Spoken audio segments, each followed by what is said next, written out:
Il y a 3 semaines, le Bangladesh était touché par le cyclone Sidr qui a fait entre 4 et 10 000 morts. Depuis, le pays a disparu des titres de l'actualité. L'une de nos équipes est retournée sur place et nous vous proposons une série de reportages sur ce pays, souvent frappé par des inondations dues notamment à la fonte des glaciers de l'Himalaya provoquée par le réchauffement climatique. Conséquence, à l'extrême nord du Bangladesh, les eaux du fleuve Brahmapoutre sont devenues si puissantes qu'elles font apparaître ou disparaître au gré de leur crue les nombreuses îles qui les jalonnent. Marc Dana, Christian Walter. Un horizon semblable à celui d'un océan. Pourtant, nous sommes sur un fleuve, le Brahmapoutre. Au nord du Bangladesh, il peut atteindre 20 km de large. Entre ses rives, une multitude de petites îles habitées comme celle-ci. En les approchant, il nous faudra moins de 5 minutes pour voir à quel point elles sont menacées.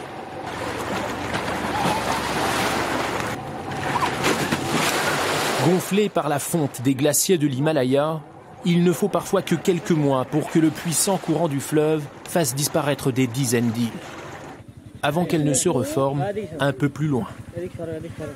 Malika vit avec sa famille sur ce qu'on appelle ici les îles nomades. Bien sûr que j'ai peur. Quand je vois toute cette terre s'effondrer, ma maison n'est qu'à quelques mètres. Que puis-je faire d'autre que d'avoir peur ? Regarde mon petit, ce que l'eau va faire de nous. Nous nous rendons sur une île voisine. Nous croisons Babou. Installé ici depuis 4 mois seulement, il s'apprête à déménager une nouvelle fois.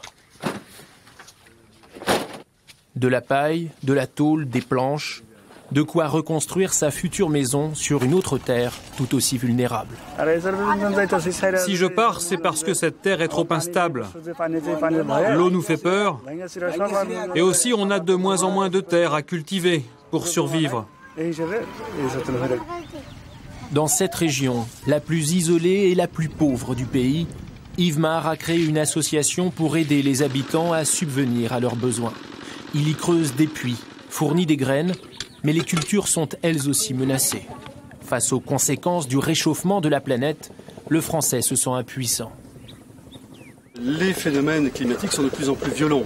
Les inondations sont de plus en plus hautes, de plus en plus longues. Cette année, on a eu une double inondation.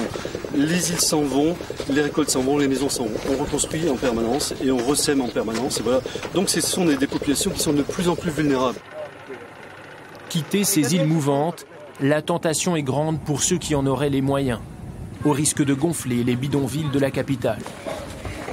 L'association de Runakan souhaite limiter cette migration. Elle leur apporte leurs premiers soins médicaux, leurs premières écoles. Ici, chaque famille a en moyenne 8 enfants. Trop de bouches à nourrir. Alors, Runa initie les femmes des villages à la contraception. Car ici, déjà 4 millions de personnes vivent au gré des crues du fleuve. À chaque fois qu'ils se déplacent, ils sont plus pauvres. Il y en a qui ont dû migrer 28 ou 30 fois dans leur vie.